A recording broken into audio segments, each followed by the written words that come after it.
Hi friend, চলে আসলাম আর একটা video নিয়ে। তো আজকেও গোটা রুই মাছ এনেছে বাবা, তাই রুই মাছটা একটু গাটি কচু আর আলু দিয়ে রান্না করব। এখন যেহেতু মানে গাটি কচুর সিজন, ওর জন্য আমি গাটি কচু দিয়ে রান্না করব। বেশ কয়েকদিন গাটি কচু দিয়ে যে কোনো রেসিপি করলে কিন্তু সেই লাগে। তো আজকে গোটা রুই মাছ এনেছে। এই দেখো, এই সাইজের রুই মাছ একদম বাড়িতেই আমি কেটে নিয়েছি। কেটে এই যে ধুয়ে ভালো করে পরিষ্কার করে নিয়েছি। আর রুই মাছটার কিন্তু ডিম হয়েছে, ওর জন্য পেটির মাছগুলো এই যে দেখেছো কত বড় ডিম, মানে এক থলি ডিম হয়েছে রুই মাছটার। এই রুই মাছটার ডিমটা আমি আর মাছের তেল আছে একটু, আলু আর বেগুন দিয়ে একদম শুকনো শুকনো করে কালি জিরে ফোড়ন দিয়ে একটা রেসিপি তৈরি করব। আর এই যে রুই মাছ দিয়ে গাটি কচু আর আলু দিয়ে রান্না করব। তো চলো সবার প্রথমে রুই মাছটাকে লবণ হলুদ মাখিয়ে নিই। তো পরিমাণ মতন লবণ দেব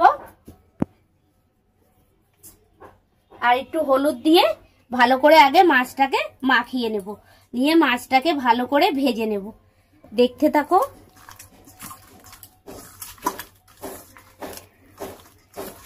এই যে পিসগুলো দেখেছো? আর এই টাটকা রুই মাছ খেতে কিন্তু সেই টেস্ট। আর তোমাদের দাদা ভাই টাটকা রুই খেতে পছন্দ করে। আর আমাদের বেশিরভাগ গোটা রুই আসে, কাতলা বলো রুই বলো, একদম জ্যান্ত লোকাল কাতলা রুই আসে। আর দাদা ভাই এগুলো খেতে বেশ ভালো পছন্দ করে।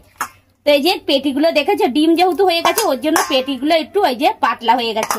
তো দেখো ভালো করে কিন্তু লবণ হলুদটা মাখিয়ে নিয়েছি। লবণ হলুদটা ভালো করে না মাখালে মাছের মধ্যে আর কি বসবে না।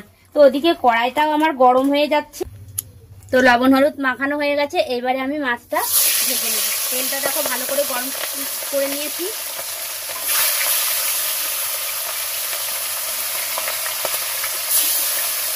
এবার মাছটা ভালো করে ছাকা তেলে ভেজে নেব।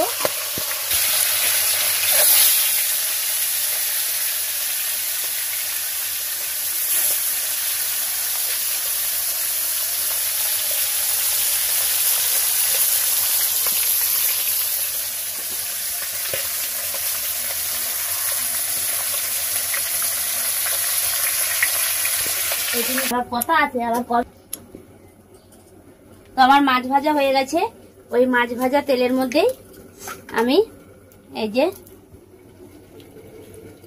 মাছ ভাজা তেলের মধ্যেই গোটা জিরে আর একটা শুকনো লঙ্কা 2 খণ্ড করে দিয়ে দিলাম।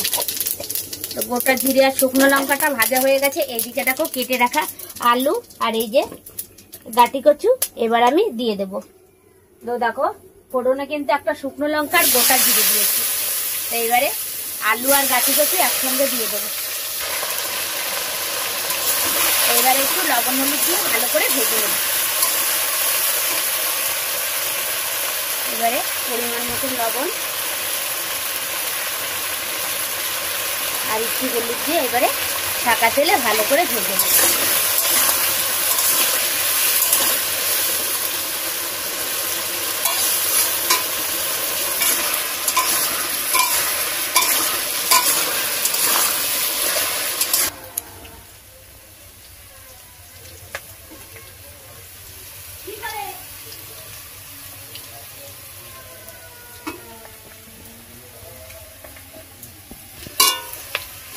তো দেখো গাটি কচু আর আলু কিন্তু আমি এই যে সুন্দর করে কড়া করে এই যে ভেজে নিয়েছি। দেখো ভাজতে ভাজতে আমার হাফ কিন্তু গলে গেছে।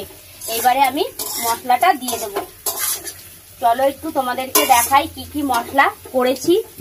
এই যে এখানে আদা বাটা, জিরে বাটা আর অল্প কটা কাঁচা লঙ্কা আর শুকনো লঙ্কা মিক্স করে দিয়েছি। তো চলো মশলাটা এবার আমি দিয়ে দেব। মশলাটা দিয়ে দিয়েছি। এইবারে কিছুক্ষণ কিন্তু ভালো করে আমি কষিয়ে নেব।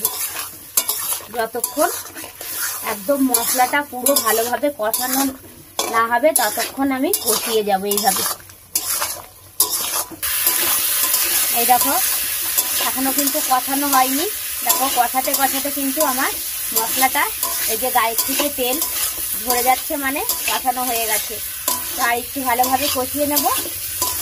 এইভাবে যত কষাবে ততই কিন্তু তরকারির স্বাদ দ্বিগুণ বেড়ে যায়।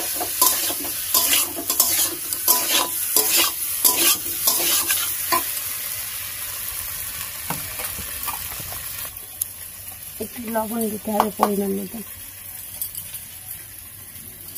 তাহলে আর ঝোলের সময় আর দিতে হবে না। এখন একটু পরিমাণ মতো লবণ দিয়ে দিলাম, তাহলে আর ঝোলের সময় আর লবণ লাগবে না।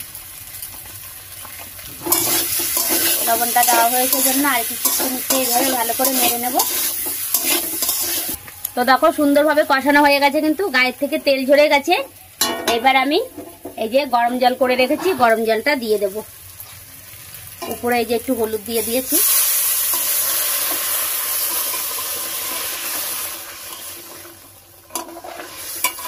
এই যে এইবারে ভালো করে একটু নেড়ে দিলাম।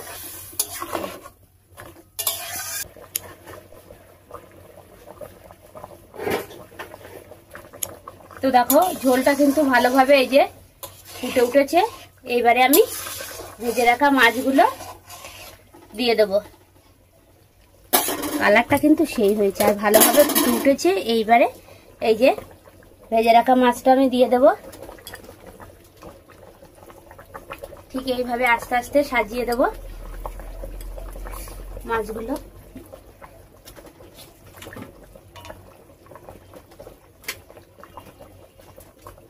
মাছ দেওয়া হয়ে গেছে। এবার একটু নেড়ে নেব। মাছটা দিয়ে আরো কিছুক্ষণ কিন্তু ভালোভাবে উঠবে।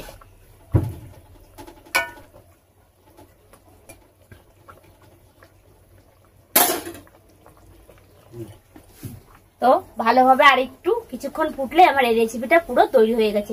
কেমন লাগলো ভিডিওটা অবশ্যই কমেন্টে জানাবে। ভালো লাগলে একটা লাইক করে দিও। টাটা বন্ধুরা।